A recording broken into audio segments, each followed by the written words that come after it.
Now, I briefly mentioned about Nancy Drew when I was talking about the Hardy Boys back in that video I did earlier this year.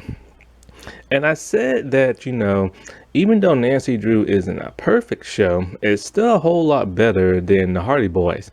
I stand by that. I stand by that. I stand by that.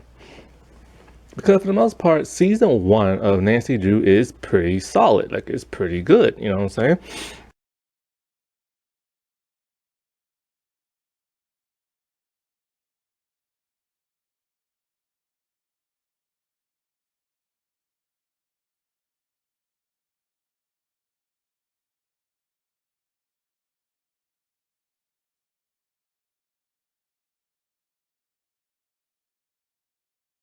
One is Rain, and the other is The 100.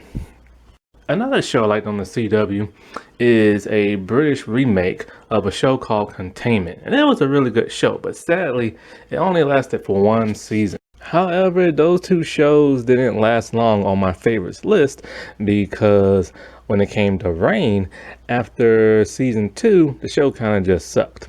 And I assumed that they would make a spin-off towards the end of the season with Queen Elizabeth, played by Rachel, who also plays Alice on Batwoman. But that never came into fruition. I don't even know if that was actually like it was supposed to be like a thing or not, but it just seemed that way because the last two seasons focused heavily on Queen Elizabeth and not Queen Mary, and which was kind of weird because the show was supposed to be about Queen Mary of Scots. And the 100 was really good until the last two seasons that were complete and utter sci-fi garbage. Like the show was more better when it was more realistic. But then once they went more the sci-fi route, starting with season three, things slowly started to decay with the show. But season four was actually pretty good. And then next thing you know, the last two seasons was just crap, man. Like what were they thinking?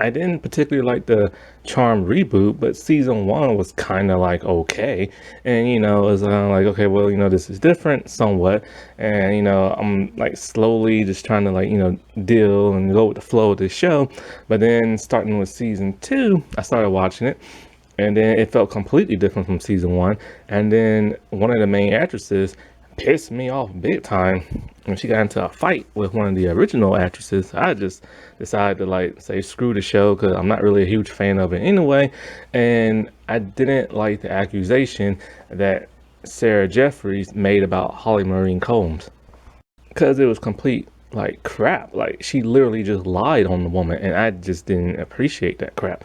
And I didn't like how her other co-stars started chiming in, and it's just like like I get it.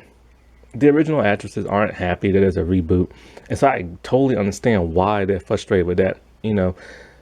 Holly and Melissa's Alyssa has been on the show for 8 years.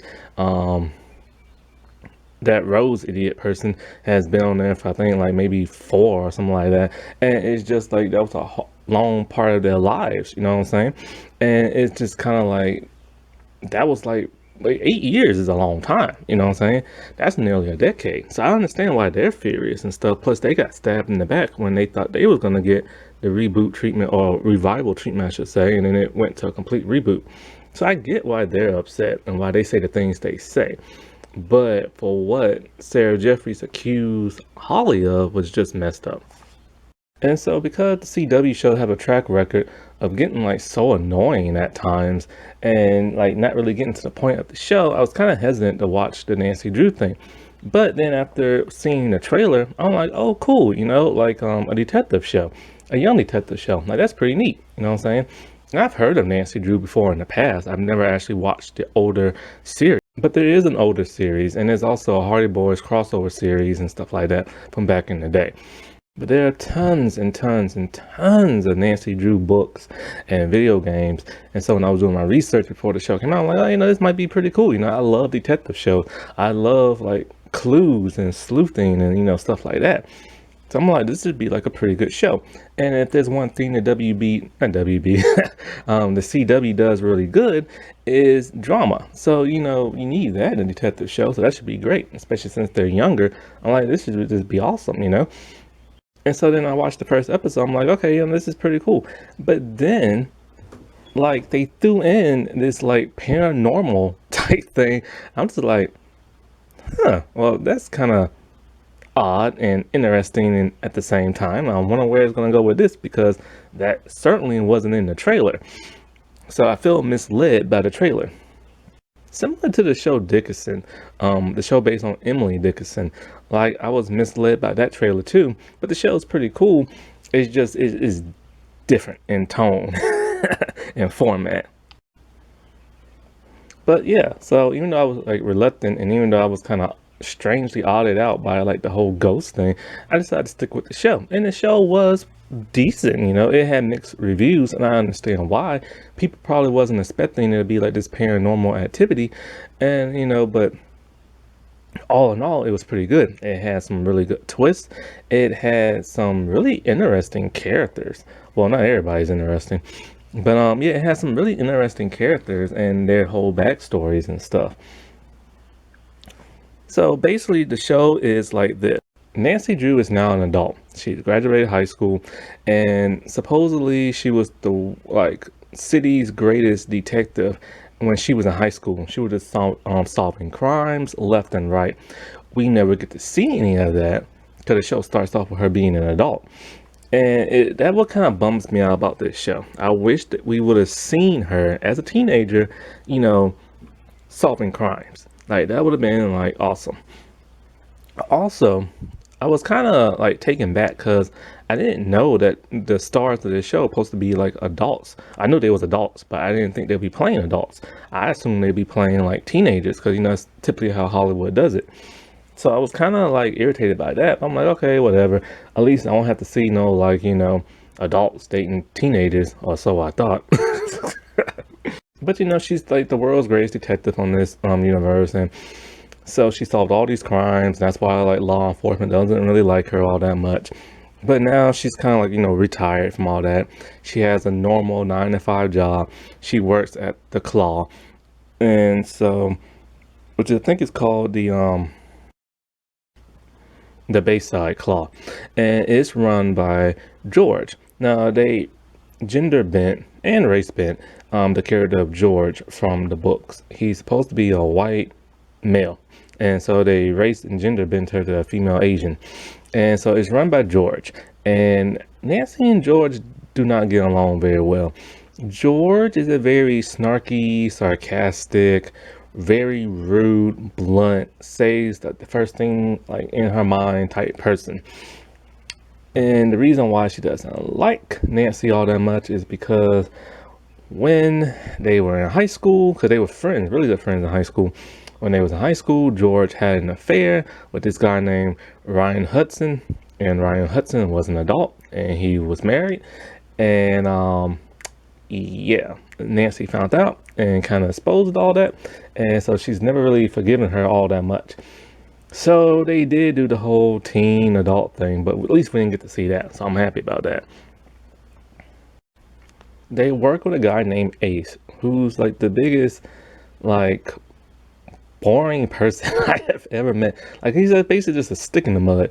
Like I feel bad for saying that, but it's the truth. It's like he's bland, he's boring, he's dull, and like it's just like he's just there. I said that in my Hardy review that if you were to take him out the show, it wouldn't change anything like at all. Now Nancy has a boyfriend named Ned, which they call him Nick on the show. So her boyfriend is Nick. They was also dating in the books too. And Nick has somewhat of a troubled past. He's kind of like the town outcast. I don't think he went to high school with them because he only moved there a couple of years ago, I believe. But when he did, he got into an altercation with this guy, and this guy tried to like kill him and stuff. He ended up killing that dude instead, and because of that, you know, he's a murderer and had to go to jail and stuff like that. And so he's kind of like a town outcast. People just don't trust this dude whatsoever. So he has a job working as a mechanic at his own place. because that's really the only thing he can do since nobody really trusts him.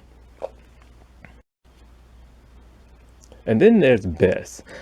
Bess is a very interesting character. She's probably my favorite character in terms of what they wrote for her. When it comes to the actress who plays George, I feel George is the best like actress in this entire show. She does like the best acting, which is kind of weird to say because she's not the lead. Nancy is the lead, but yeah, I do think George is probably like the woman who plays her is like just top notch. Is just like the best out of the entire group. Also with George, we found out a little bit more about her family, a little bit more in the second season. So that's kind of cool that they go into that, and they actually have a lot of stuff focused more on her in the second season. But we're here to talk about the first season. So Bess is really interesting. She's British and she has a very troubled past. She grew up extremely poor and she got kicked out when she was a teenager. Because of that, she met some guy who she ended up dating and they went into a life of crime. They are basically Bonnie and Clyde, stealing all kind of like valuable jewels and all this and stuff. Well, Bess finds out from her mom that she's actually rich, like super duper rich, because she has a very rich, like great aunt, like that's in America. And so, with Bess being poor and her stealing for money and stuff like that, she figures, hey, I might as well move to America, cozy up to like, this aunt and, stuff like that. Well, her little boyfriend has the same idea. So she ends up setting him up in the airport to where he gets caught because he's trying to smuggle something into another country and stuff. So when she arrives in America, well, she's basically still just poor. So she ends up working at the Claw as a waitress, but she has no waitressing skills whatsoever. She keeps her distance from Nancy, probably because, she sees how rude George is to her and stuff. And one thing that's really interesting about her is that she's living in her van. And it's supposed and then when you see her, she's just like gorgeous, posh, well-spoken woman, and she's living in a van and she's working as a waitress. So it just makes her interesting. Did I talk about Ace before? Other than him being dull and boring, there's really nothing much to talk to him about. Um, he does have a dad that's deaf, so he knows how to do sign language. So that's kind of cool, and we get to see it on the show. Other than that, he's just there. Like he's just there. They try to make him a little bit more interesting in season 2, but it's just not working. And so, while Nancy is working, she delivers food in the parking lot to a customer, and this customer, the name is Tiffany Hudson. Now, Tiffany is married to Ryan Hudson. Ryan Hudson is your typical sleazy rich guy. He's rude, he's wealthy, he sleeps around, probably does like drinking and drugs, probably. He's just one of those like, somewhat reckless type people, and his family's full of wealth, and his dad's like a tyrant and all that stuff. So he's your typical rich, irritating character. And so, Tiffany, she's eating her food and all this and that, and all of a sudden, she just drops dead. And it's kind of shocking. So, the police get involved, and I think the police, well, since Nancy was the only person talking to her and deliver her food, I think they arrest her or something like that. And then they find out nothing, she ain't doing anything, so they let her go. So, of course, what happens? They start to, well, when it comes to Ryan, her husband, they don't suspect him. But Nancy, being Nancy, the former detective, she thinks he might have something to do with this. So, she puts on her detective hat, and she gets to work. So now Nancy is trying to figure out, who killed Tiffany. Oh, also, Nancy wasn't the only one who got arrested. Actually, the entire diner got arrested too, because of course, they made the food and all this other stuff and they worked there. So, because they are all now suspects and everything, and they get let go, this is what brings them all to like together, to where they form what is known as the Drew Crew. God, I hate the CW.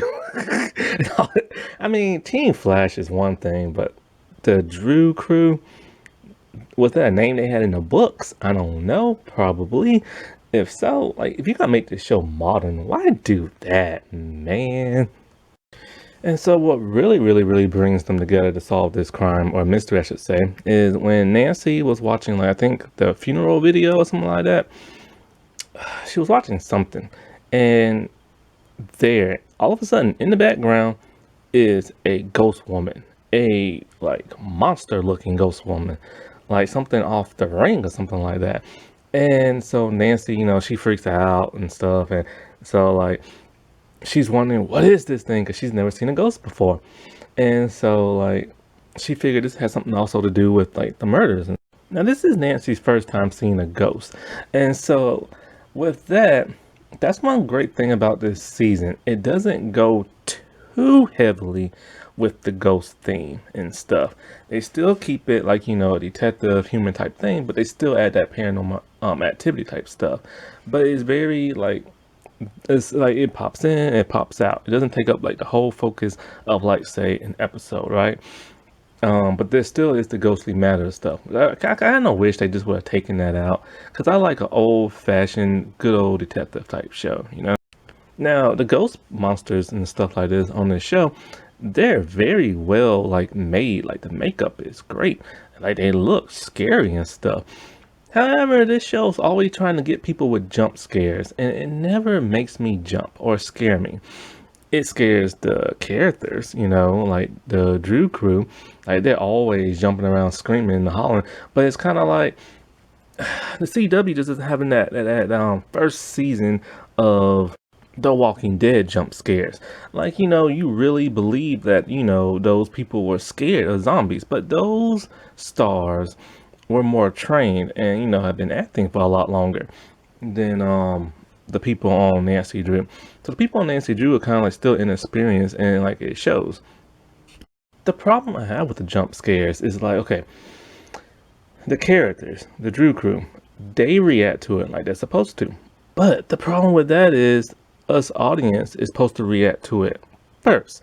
And the problem is half the time you don't even know there's really like a ghost thing there, because it happens so quick, or they come up in the background. So your audience is supposed to be scared first before your characters are. So they're supposed to give you enough time for the audience to actually see this ghost thing, does it scary monstery thing, so then the audience can react first, not the characters. And it's like the opposite with this show. It's like the characters react within seconds of seeing this thing, but then when we see this thing on screen, we see it within seconds, so we don't have time to like absorb it in. And that's because it's the CW. And so like for the Drew Crew, as they're like searching to find out how Tiffany died and stuff, that leads them to another death that happened 20 years ago with a character named Lacey. The death of Lacey Sable was, I think, supposed to be like a suicide, but it was never truly like determined who killed her, because not only because she was, it is the thing, supposedly it was like a suicide and there was like stab wounds, but they never found the body and stuff. And then I think they found the body in like a morgue or something like that, so somebody put it there. And so people were kind of like, well, how is this a suicide jumping off a cliff if there's like a stab wound and stuff? So that leads to that. So now there's two different murder mysteries to solve in this entire show, which is kind of cool. They get to bounce around from each to each, because one literally led them to the other. One thing that's helping them drive to find out the search of Tiffany's murder is Tiffany's little sister named Laura. Laura is played by Stevie Lynn James. And I was so thrilled when I found this out, because I'm a fan of hers from a show named Crisis. So I assumed, since she has ties to one of the people that was killed, she would be in here a whole lot more. But she wasn't. Actually, it's kind of funny, because she's actually Ace's girlfriend in this show, which I completely forgot about when I did that review for the Hardy Boys. I assumed, the dude was like gay. Because like they've never shown him with a love interest. They never shown him really liking girls that I could remember, and he had like this huge jacket that looked like, the rainbow symbol, and that's normally like the indication of the flag of the LGBT community. So, and I forgot all about those two dated, and she kind of like uses him a little bit, like the further along the case and stuff, which causes conflict between him and Nancy. But she's not even in this series for all that much. She just pops in, she pops out, and when she pops out, she really pops out. And so it's kind of like, what was the point?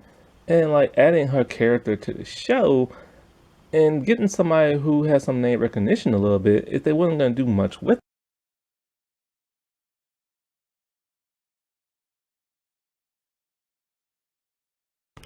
And so one thing I really liked about this is that, Nancy, when she's doing her detective work, like one thing the show did a lot in the first season was self monologue from Nancy. She would talk inside her head to the audience. And, just like any good detective, pretty much everybody is a suspect. And then you start narrowing down. And then as you're going from clue to clue on this show, it turns out that Tiffany, was involved in a couple of like confrontation type things. So that causes Nancy to be suspicious of people and assume that they are the killer. And assume she does. Pretty much the entire main cast is assumed to be like a killer because they all have some type of like beef or issues with her. And Nancy lets it be known too to them to where it causes a whole lot of conflict between her and them. And for the most part, that's kind of one reason why I didn't so much like Nancy all that much is because she's always blaming her friends and assuming, oh, well, no, you're the killer because, you argue with this person and blah, blah, blah, blah, and stuff like that. Which I get why, but it's just like, just because of an argument, you shouldn't assume that person's like the suspect, the main suspect. She accuses everybody. She accuses Ryan because, Ryan is like the husband. She accuses George because George has that affair when she was in high school, and he was married to Tiffany at the time. She accuses Bess because I forgot what happened between. Like it's been a long time since I watched this, so she accuses Bess for some reason. I think her and like Bess and Tiffany, like I don't know, it was something that happened between those two, that causes her to be suspicious of her. She even accuses her own boyfriend Nick. And that what was so shocking because like they had him and her, well, Tiffany and Nick had like an argument.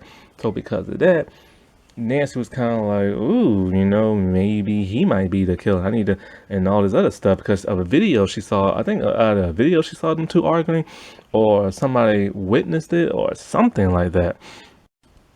She even accuses her own dad at one point. I forgot either with the Tiffany murder or the Lacey murder. I can't remember which one. No, Lucy, I'm gonna say. And so I remember it was like 7 episodes in, and her and Nick just were not getting along because she assumed that he might have something to do with it, and she was withholding information from him, and all this other stuff. And Nick just got fed up, 'cause he didn't like being accused. He didn't like her withholding information, and so and then those two just like break up. 7 episodes in, and they break up. And I forget necessarily who breaks up with who. I think it might be him that did the breaking up. I can't really remember. It might have been her, it might have been him. But other than that, they broke up. And their breakup really, like, it sucked for a couple of reasons. One, it was only 7 episodes in, and we don't get to see them date before the show even happens. These two, they seem like they really cared for each other. You know what I'm saying? Their relationship started off at just them playing around, fooling around, but then they got serious. And then, we see them like dating and they care for one another and they're always like kissing and stuff like that. And she always believed him, back when he murdered that person, she stood up for him because she knew it was an accident, and she didn't believe all the stuff that people were saying about him around town because people were kind of like weary of him and stuff. And, it was kind of like, that was really cool. But it's kind of like I wish we would have saw more of their relationship, or they could at least broken up towards the end of like the season, not halfway through, because it's only about like 18 episodes and stuff. And so this came to like a big shocker that they broke up like so early. And then after they broke up, it was just like nothing. They just went their own way. They still were hanging out as friends. And it's just like, oddly enough, she starts to like flirt with another guy. And it's like, yeah, she literally starts like liking another dude. And it's kind of like, wow, you must have really not cared about your ex-boyfriend all that much. And then what was even more messed up, Nick starts to fall for George. And it's like, what? And it's like, dude, you just broke up with your girlfriend and now you're trying to get with George. And George is not having any of that, you know? Her and Nancy are finally starting to get along. And also, George has like commitment issues because of the whole, like, affair thing and stuff like that. Because the whole affair thing really screwed her up in the head because she really thought Ryan liked her and stuff, but she was like a foolish teenage girl. And so she keeps rejecting him, but then she finally gives in and starts dating him.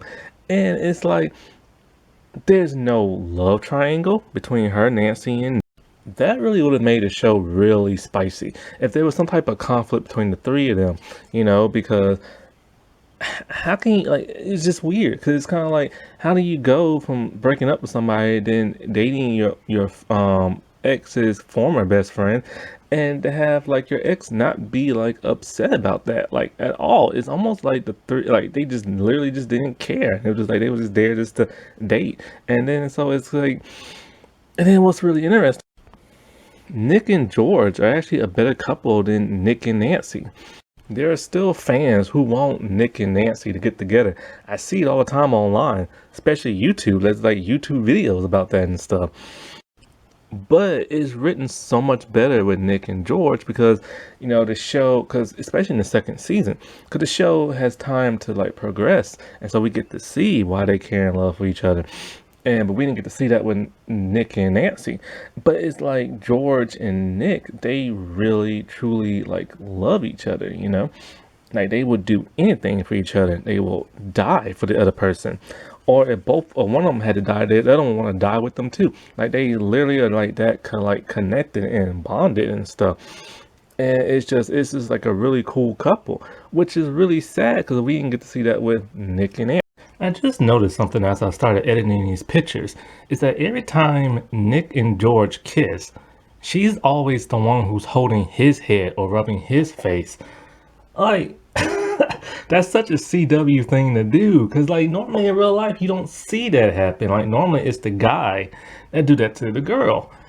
It's like every time they do that, that happens. I swear about the CW, man. It's like they want to demasculate men or something.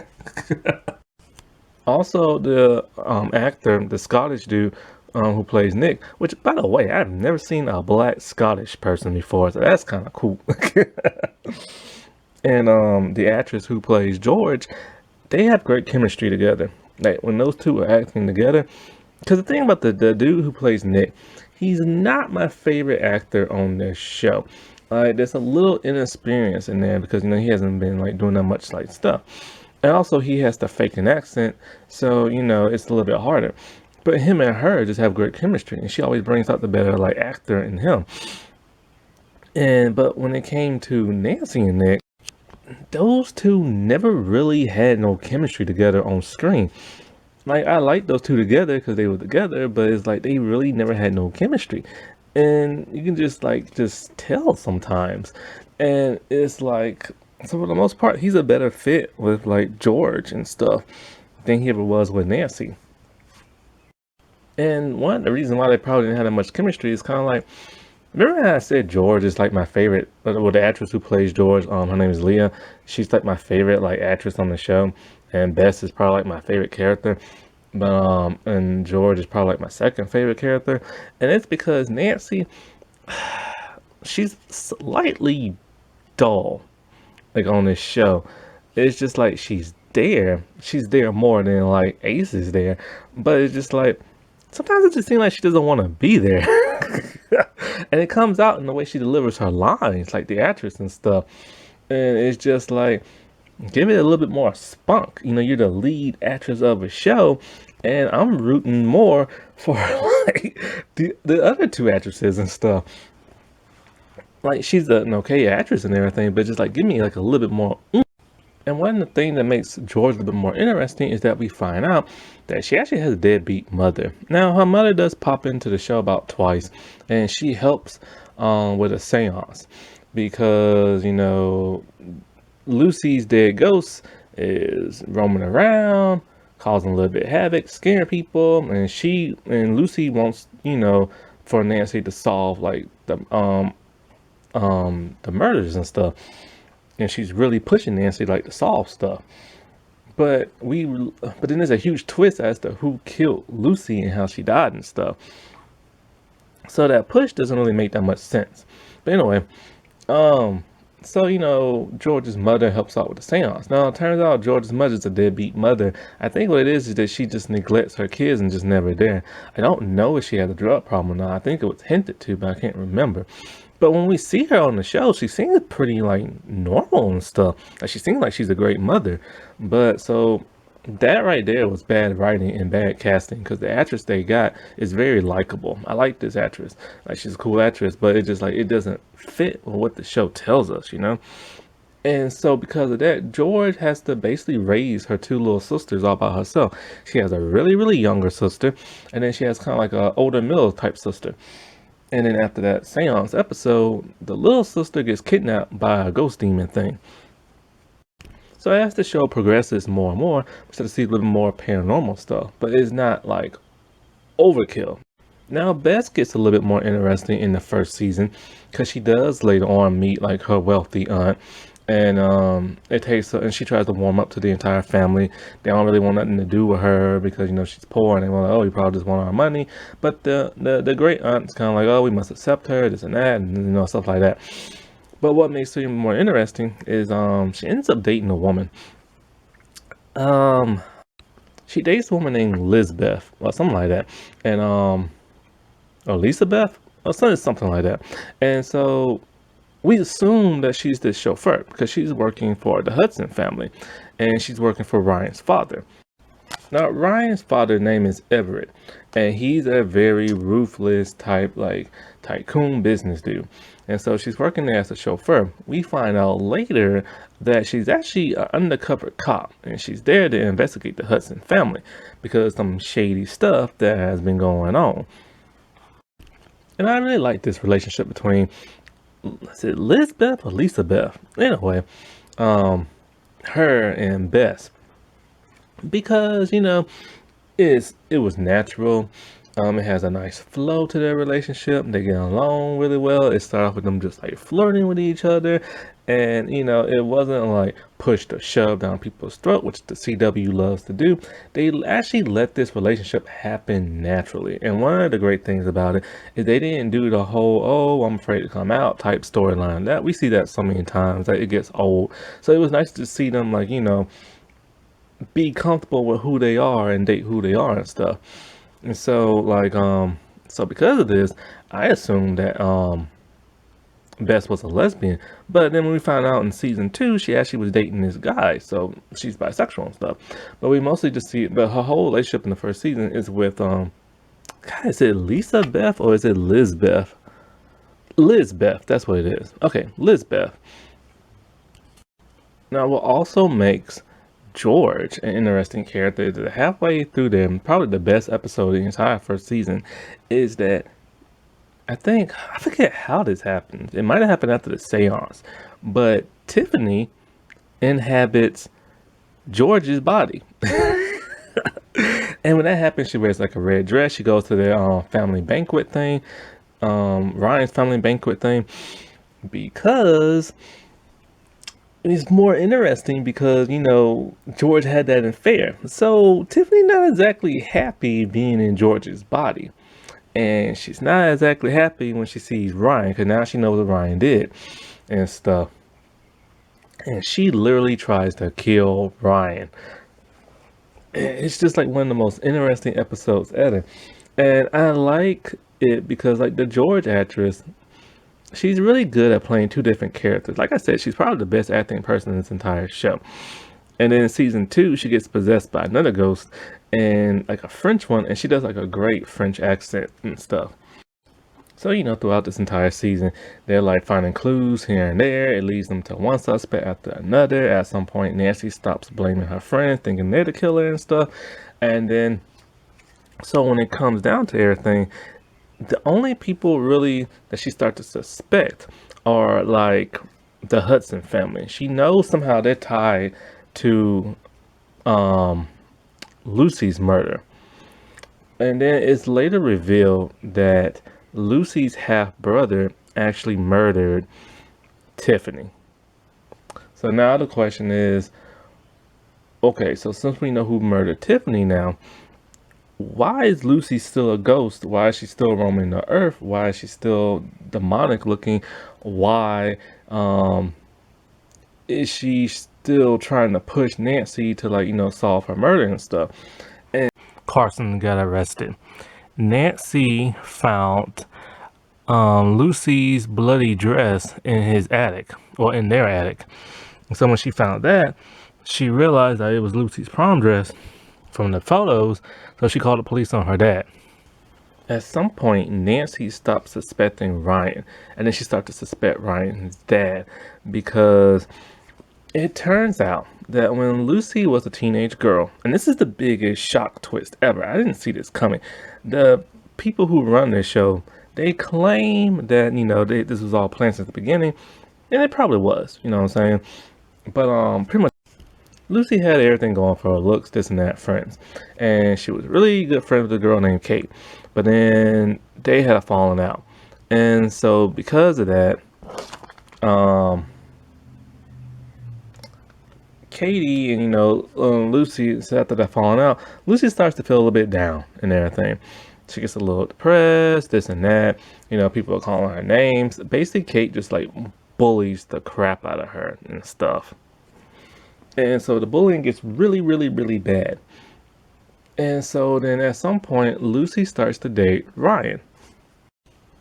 And they fall madly in love, but they keep kind of their relationship hidden because Ryan doesn't want his dad to find out. Well, at some point in time, there's kind of this banquet type thing, and Everett is there, Lucy's there, and Lucy sees Everett's wife having an affair on him, Celia.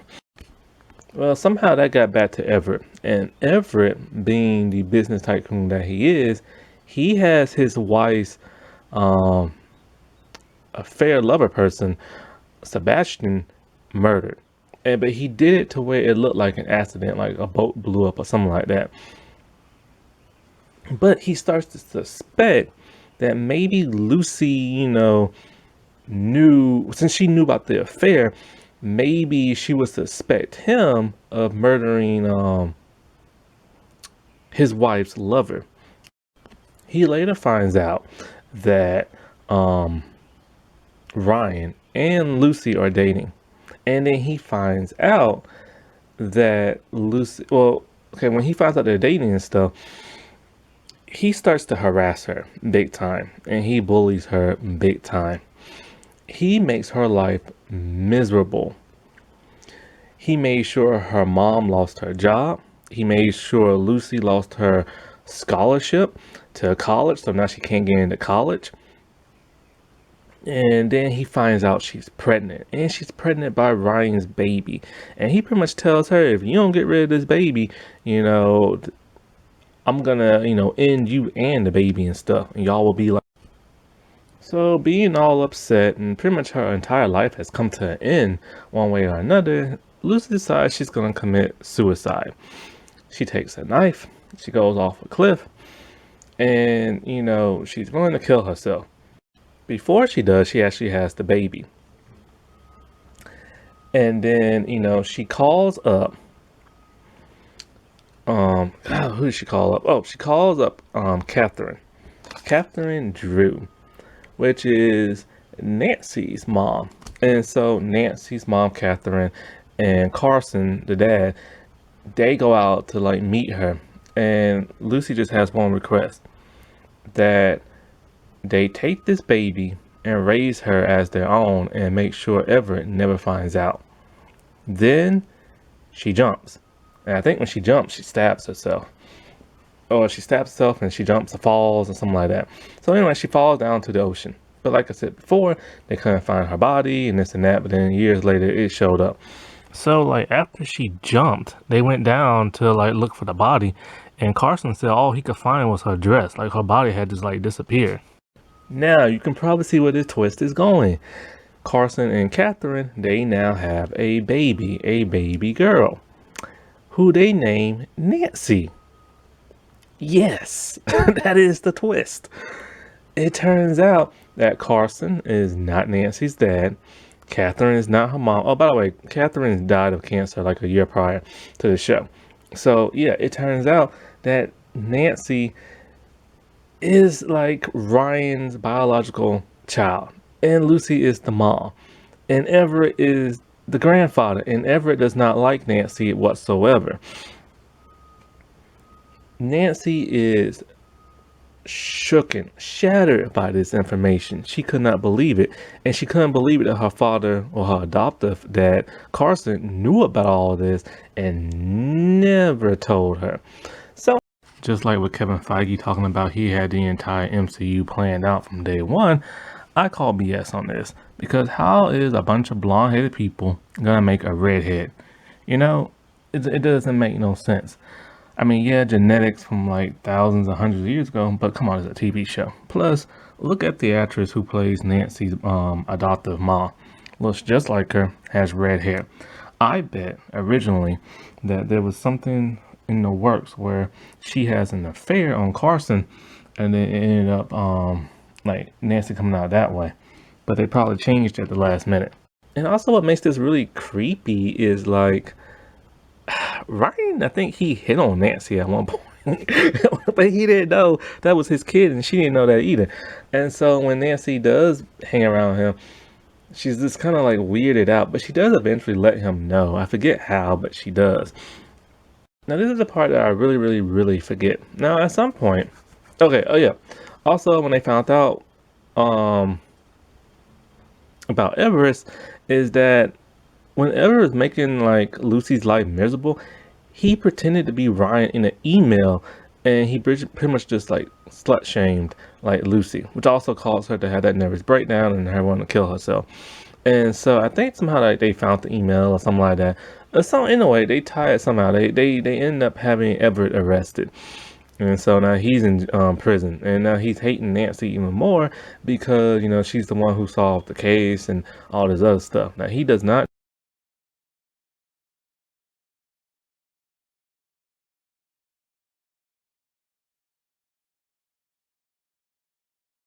Now, this is the part that I really, really, really, really forget. Something happens towards the end. They needed the end on a cliffhanger to make sure they get picked up for a second season.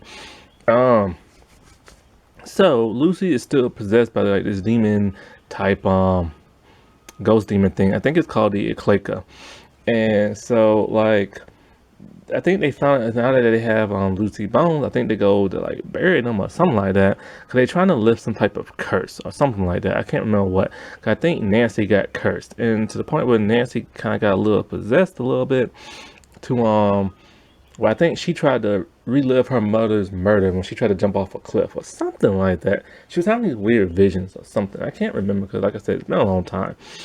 And so, like, the gang, they try to stop her. And then I think what it is that in order to break the curse, they had to, like, spread it or something like that. So they spread it amongst themselves or something like that. And I think Lucy's curse is finally lifted, but now it's spread all to them. And the big punchline is that the Clayka is coming for them, and somebody is gonna die next season. And so, like, you know what I'm saying? Even though it had this weird, like, paranormal type stuff, it was still, like, a pretty good, decent, solid, like, season, you know? Like, it was some nice detective work. It could have been better, but, you know, whatever, you know?